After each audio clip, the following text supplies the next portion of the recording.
आदाब नाज़रीन, खैर मकदम है आपका। इस्लाम देख रहे हैं आप। आगाज करेंगे बुलेटिन का इस वक्त की बड़ी खबर के साथ। आपको बता दें कि कर्नाटक लेजिस्लेटिव काउंसिल के डिप्टी स्पीकर ने खुदकुशी कर ली है।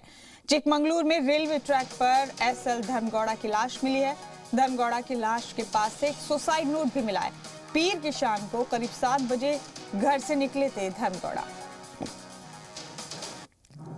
बड़ा अपडेट आपको बता रहे इस वक्त का। कर्नाटक लेजिस्लेटिव काउंसिल के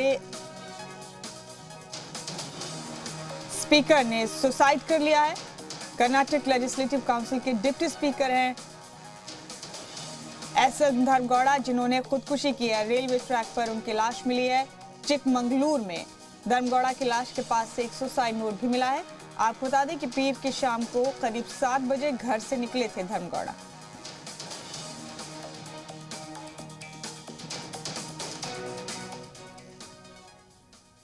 बड़ा अपडेट इस वक्त का कर्नाटक से आपको बता रहे हैं। कर्नाटक लेजिस्लेटिव काउंसिल के डिप्टी स्पीकर ने खुदकुशी कर ली है। और हमारे साथ हमारे नुमाइंदे जयपाल शर्मा फोन लाइन पर मौजूद हैं मजीद अपडेट्स के साथ। जयपाल, ये बड़ा सानहा पेश आया है। कर्नाटक लेजिस्लेटिव काउंसिल के डिप्टी स्पीकर एसएल धर्मगौड़ा ने खुदकुशी कर ली है। सुसाइड नोट भी मिला है उनकी लाश के पास से। क्या वजूहात रही, कुछ खुलासा हुआ?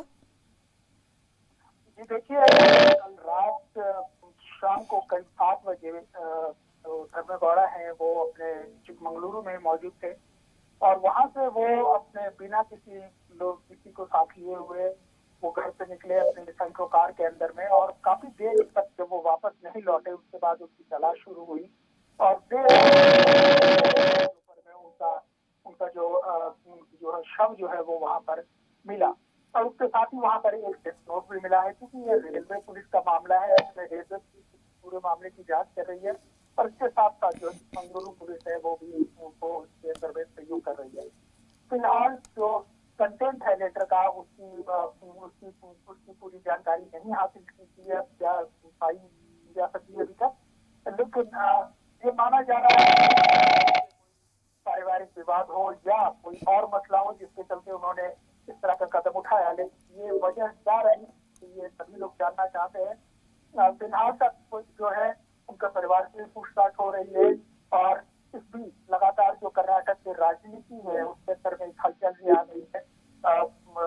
जो फॉर्मर प्राइम मिनिस्टर है देवेगौड़ा, कुमारस्वामी जो फॉर्मर चीफ मिनिस्टर है, उन्होंने इसे बहुत बड़ा सदमा बताया और साथ के साथ बताया है कि वो काफी करीबी थे। बहुत बड़ा जाहिर है जयपाल, बड़ा नुकसान हुआ है ये और इसकी भरपाई मुश्किल बात है। लेकिन एक सुसाइड नोट भी बरामद हुआ है जयपाल, क्या उस सुसाइड नोट से कोई इंकशाफ होता है, कोई खुलासा होता है? ये अब जो पुलिस जब इस बात की तफ्तीश करेगी, क्योंकि अभी तक मीडिया को ये नोट के अंदर में दरअसल लिखा गया है।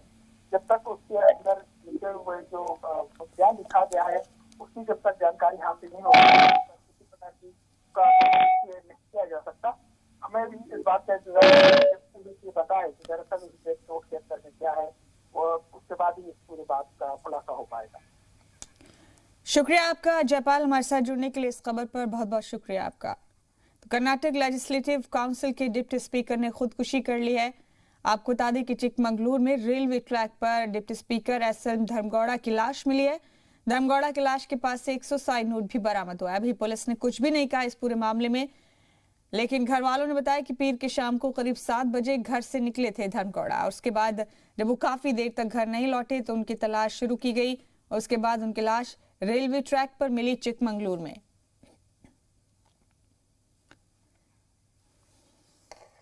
और इस बीच एक और बड़ा अपडेट आपको दे दें। मेलबर्न टेस्ट में टीम इंडिया ने तारीखी जीत हासिल की है। ऑस्ट्रेलिया को 8 विकेट से शिकस्त दे दी है टीम इंडिया ने। टेस्ट सीरीज में अब 1-1 की बराबरी पर है। 4 मैचों की सीरीज में 1-1 की बराबरी पर है टीम इंडिया। पहली पारी में कप्तान अंजिके रहाणे ने सेंचुरी लगाई थी। ऑस्ट्रेलिया को 8 विकेट से शिकस्त दे दी है। टेस्ट सीरीज में अब 1-1 की बराबरी पर है टीम इंडिया और ऑस्ट्रेलिया। बड़ा अपडेट आपको बता रहे हैं, 4 मैचों की सीरीज में फिलहाल 1-1 की बराबरी पर है टीम इंडिया और ऑस्ट्रेलिया। मेलबर्न टेस्ट में टीम इंडिया को तारीखी जीत मिली है। ऑस्ट्रेलिया को इस मैच में 8 विकेट से शिकस्त दी टीम इंडिया ने। आपको बता दें कि अब इसके बाद स्टेटस ये है कि टेस्ट सीरीज में 1-1 की बराबरी पर है।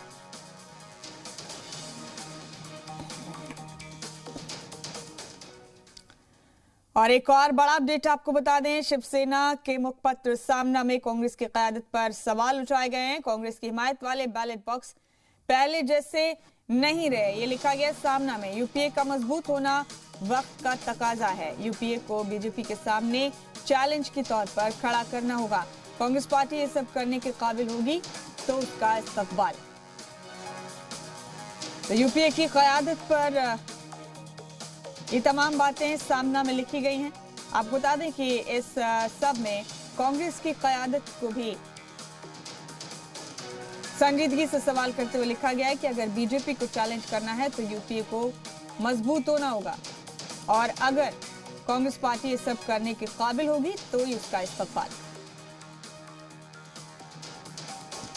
यूपीए का मजबूत होना वक्त का तकाजा है, लिखा गया सामना में।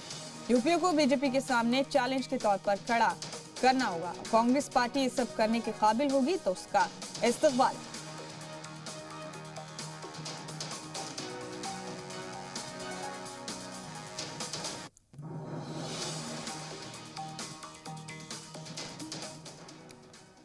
और अब बात करेंगे किसानों की तहरीक का 34वां दिन है। मुसलसल 34 दिन से किसान कृषि कवानीन को रद्द करवाने के लिए मुजाहरा कर रहे हैं, लेकिन सरकार और किसान तंजीमों के बीच बात अब तक नहीं बनी।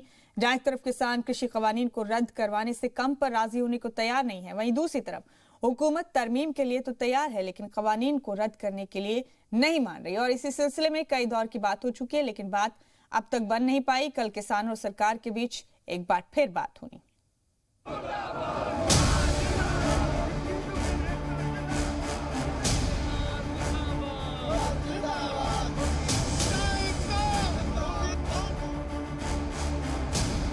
बिल है वो किसान के हित के बिल है, किसान को आज़ादी देने वाले बिल है। किसान अपनी फसल को मनचाहे स्थान पर बेच सकेगा, तो इसके लिए जो बिल है इसके अंदर जो अच्छी बातें हैं निश्चित रूप से उसके बाद में भी अगर संशोधन की आवश्यकता है तो अगर वो बात कोई ऐसी रखेंगे अगर उसमें, तो निश्चित रूप से उसको भारत सरकार विचार करेगी और बातचीत से ही हल निकलना है। बदल लेने तो तारीख 30 में चले जाएंगे और क्या पता वहाँ जाकर भाई मुकदमे से पहले किसे फैसले का पता है। हाँ, ये तो मुकदमा है, वो तो सरकार की पॉलिसी है किसको बैठना है किसको नहीं बैठना है। हम तो ये है कि किसानों की जो जत्थेबंदी है वो जाएगी, सरकार की तरफ से कौन आएगा ये नॉलेज नहीं है।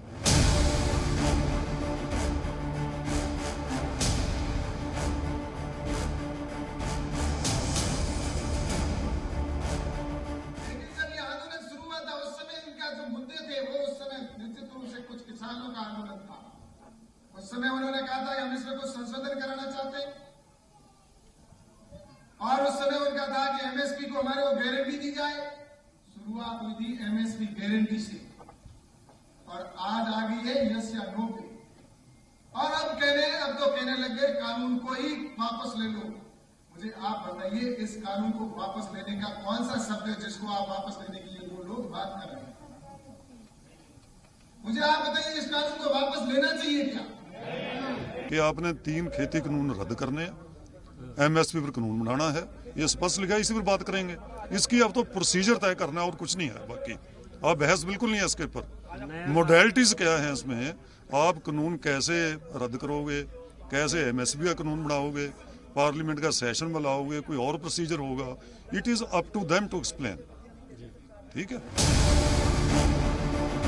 मरकजी हुकूमत के वजीर बताते नहीं थकते कि नए कवानीन किसानों के हक में हैं, लेकिन दिल्ली बॉर्डर पर जमे किसान अड़े हैं और बगैर कानून रद्द करवाए वापस जाने को तैयार नहीं। तो तकरार खत्म कैसे होगी, ये अब भी बड़ा सवाल है। बुध को दोपहर 2 बजे तहरीक करने वाले किसानों और सरकार के बीच बातचीत तय हो चुकी है। पहले यह मुलाकात आज ही होनी थी, लेकिन वजारत ज़राअत के सेक्रेटरी संजय अग्रवाल ने संयुक्त किसान मोर्चा को खत लिखकर बातचीत के लिए मंगल की जगह बुध को मदऊ किया है। सरकार की जानिब से कहा गया है कि वो साफ नीयत और खुले मन से मौजूदा मुद्दों के दलील के साथ हल करने के लिए पुरज़्म। मनमोहन सिंह जी, शरद पवार जी, वे भी चाहते थे कि ये कानून बन जाए, लेकिन दबाव और प्रभाव का सामना नहीं कर पाए। इसके कारण वो ये कानून बनाने का यश प्राप्त नहीं कर पाए। हमारी कोशिश है कि किसानों से बातचीत करके इस विषय का समाधान निकाला जाए। कृषि कानून के खिलाफ खड़े इन किसानों से अलग एक आवाज उन किसानों की भी है जिन्हें नए कानून में अपना फायदा दिखता है। पीर को कानून की हिमायत कर रहे किसानों के एक ग्रुप ने वजीर ज़राअत नरेंद्र सिंह तोमर से मुलाकात की। वजीर ज़राअत ने जल्द हल निकलने की उम्मीद जताई। ये कानून है हमारे लिए, हमारे किसान भाइयों के लिए बहुत अच्छे हैं। कुछ किसान भाई पता नहीं किस गलतफहमी में इनका विरोध कर रहे हैं। उनसे यही निवेदन है कि वो इन कानूनों का अच्छे ढंग से पढ़ें और ध्यान दें, क्योंकि अभी तो सरकार 4 साल है। यदि गलत होंगे तो सरकार आगे इनका परिणाम खुद भुगतेगी। अब पेच ये है कि कोई तो है जो नए कृषि कानून को समझ नहीं पा रहा है। भरम की दीवार बड़ी है।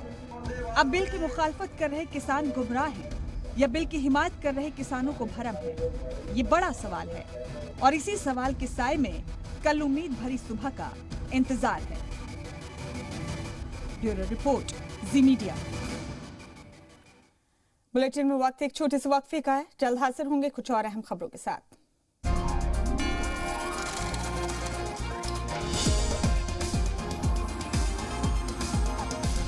मगरबी बंगाल में इंतखाबात जैसे जैसे करीब आ रहे हैं, सियासी दर्जा हरारत बढ़ता जा रहा है। इस बार के असेंबली इंतखाबात में ज़ेर इक़्तिदार टीएमसी को बीजेपी से सख्त टक्कर मिल रही है, जिसने न सिर्फ टीएमसी में किले में सेंध लगा दिए बल्कि किला ढहाने की तैयारी भी तेज कर दी।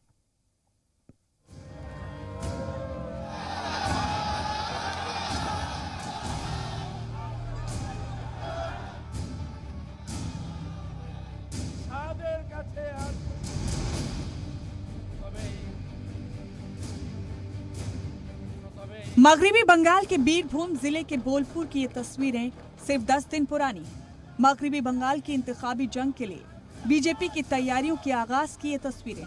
20 दिसंबर को वजीर दाखिला अमित शाह के रोड शो में उमड़े इस जनसैलाब को बीजेपी मगरबी बंगाल में बदलाव की शुरुआत बता रही है, तो वहीं वजीर आला ममता बनर्जी को शाह की ताकत के इस मुजाहरे से खुद के मात खाने का डर सता रहा है।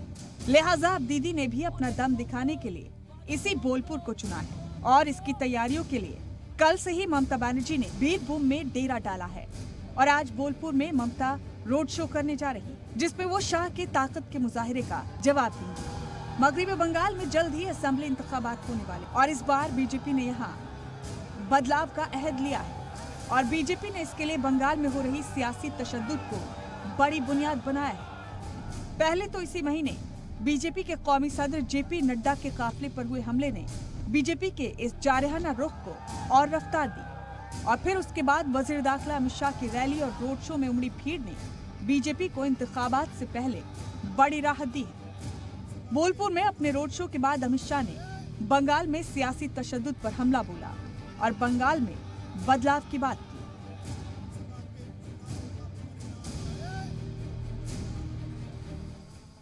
मैं आज इस प्रेस वार्ता के माध्यम से तृणमूल कांग्रेस के सभी नेताओं को बताना चाहता हूं कि आप कोई गलत फहमी में मत रहिए कि इस प्रकार के हमले से भारतीय जनता पार्टी की गति रुकेगी, भारतीय जनता पार्टी का कार्यकर्ता रुकेगा और भारतीय जनता पार्टी अपने कदम पीछे ले लेगी।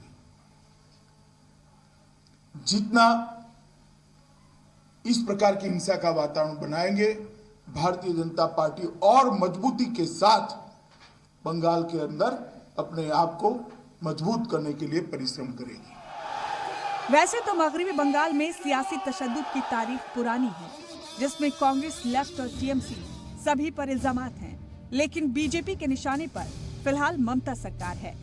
बीजेपी का इल्जाम है कि बंगाल में अब तक 300 कारकुनान का कत्ल हुआ है। 7 साल में 93 बीजेपी कारकुनान के कत्ल हुए हैं। साल 2010 के बाद से टीएमसी कैडर के हमले बढ़े हैं। 2016 असेंबली इंतखाबात के बाद से हमले तेज हुए हैं। 2021 के इंतखाब में बड़े पैमाने पर तशद्दुद का अंदेशा है। मगरबी बंगाल में ममता सरकार पर तशद्दुद के ये इल्जामात ही बीजेपी के लिए बड़ा एजेंडा है, तो वहीं ममता बनर्जी भी इंतखाबात में तशद्दुद के मुद्दे को बड़ा हथियार बना रही हैं, जिसके लिए वो बीजेपी को जिम्मेदार बता रही हैं। টার্গেট তো সবাইকে করা হয়েছে, সবচেয়ে বড় টার্গেট তো আমি নিজেই। ইভেন আমি পলিটিক্যালি টার্গেটেড আর আমার প্রফেশনাল এডুকেশন टारगेटेड। इंतखाबात से पहले शुभेंदु अधिकारी समेत टीएमसी के कई दिग्गजों का बीजेपी को साथ मिल चुका है, जो ममता बनर्जी के लिए बड़ा झटका है। ऐसे में आज के रोड शो के जरिए ममता बनर्जी बीजेपी को करारा जवाब देने की तैयारी में है। ब्यूरो रिपोर्ट, जी मीडिया।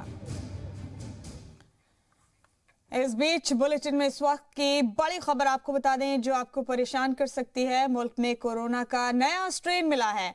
आपको बता दें कि 6 लोगों में कोरोना का नया स्ट्रेन मिला है। वजारत सेहत ने जानकारी दी है। ब्रिटेन से लौटे लोगों में ये नया स्ट्रेन पाया गया। बड़ा अपडेट इस वक्त का आपको बता रहे हैं। कोरोना का नया स्ट्रेन मिला है। मुल्क में 6 लोगों में नए स्ट्रेन पाए जाने की तस्दीक हुई है। ब्रिटेन से लौटे थे 6 लोग, जिनमें कोरोना का नया स्ट्रेन मिला है। वजारत सेहत ने ये जानकारी आम की है। और इस सब के बीच मुल्क को इंतजार है कोरोना की वैक्सीन का। कई रियासतों में वैक्सीन का ट्रायल रन भी शुरू हो चुका है। तो नए साल पर वैक्सीन को लेकर क्या है गुड न्यूज, आइए आपको बता दें।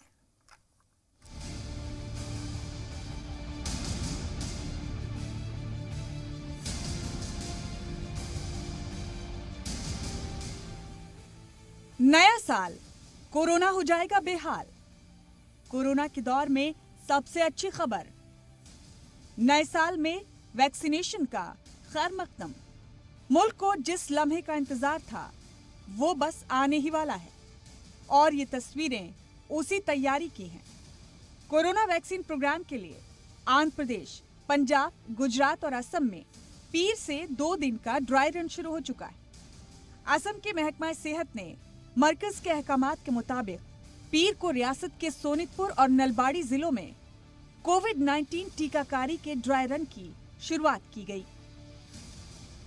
वजीर सेहत डॉक्टर हर्षवर्धन ने पिछले हफ्ते ये कहा था कि मुल्क को जनवरी के किसी भी हफ्ते में वैक्सीन मिल सकती है। ऐसे में सरकार की जानिब से तैयारियां भी की जा रही हैं। 9 से 10 के बीच में हमारे जो जिन लोगों को वैक्सीन लगाई जानी है ड्राई रन के दौरान, वो लोग आने शुरू हो जाएंगे 9 बजे के बाद, और 9 से 11 के बीच में हम इसको पूरा कर लेंगे। और उस ड्राई रन के अंदर जो भी मुश्किलात आती हैं उसके बेस पे जो भी उसको कंपाइल करना है इन्फॉर्मेशन को, 2 बजे के करीब हम मीटिंग करेंगे और शाम को 5 बजे तक ये सारी फीडबैक जो है गवर्नमेंट को पहुंचा दी जाए। दूसरी जानिब सीरम इंस्टीट्यूट के सीईओ आधार पूनावाला का कहना है कि कोविशील्ड की 4 से 5 करोड़ खुराक सबसे पहले भारत को दी जाएंगी। ये सरकार को फैसला करना है कि वो कितनी डोज ले सकती है। We've got 40 to 50 million doses already made. We're producing more every week. And once we get the regulatory approvals in a few days, I would say, then it'll be down to the government to decide how much they can take, how fast they can take it. तो नए साल पर vaccine के लिए तैयार रहिए, लेकिन बुहरान अभी टला नहीं है, इसीलिए जरा सी लापरवाही भारी पड़ सकती है। नया साल आने वाला है और इस दौरान जश्न कहीं लोगों की मुश्किलात ना बढ़ा दें, इसलिए मरकजी हुकूमत रियासतों से न्यू ईयर पार्टीज पर नजर बनाए रखने की अपील कर रही है। महाराष्ट्र सरकार ने तो 31 दिसंबर के लिए नई गाइडलाइंस भी जारी कर दी हैं, जिनके मुताबिक लोगों से कहा गया है कि वो कोरोना गाइडलाइंस का सख्ती से पासदारी करें, समंदर के किनारे भीड़ न बढ़ाएं, पटाखे जलाने पर भी पाबंदी।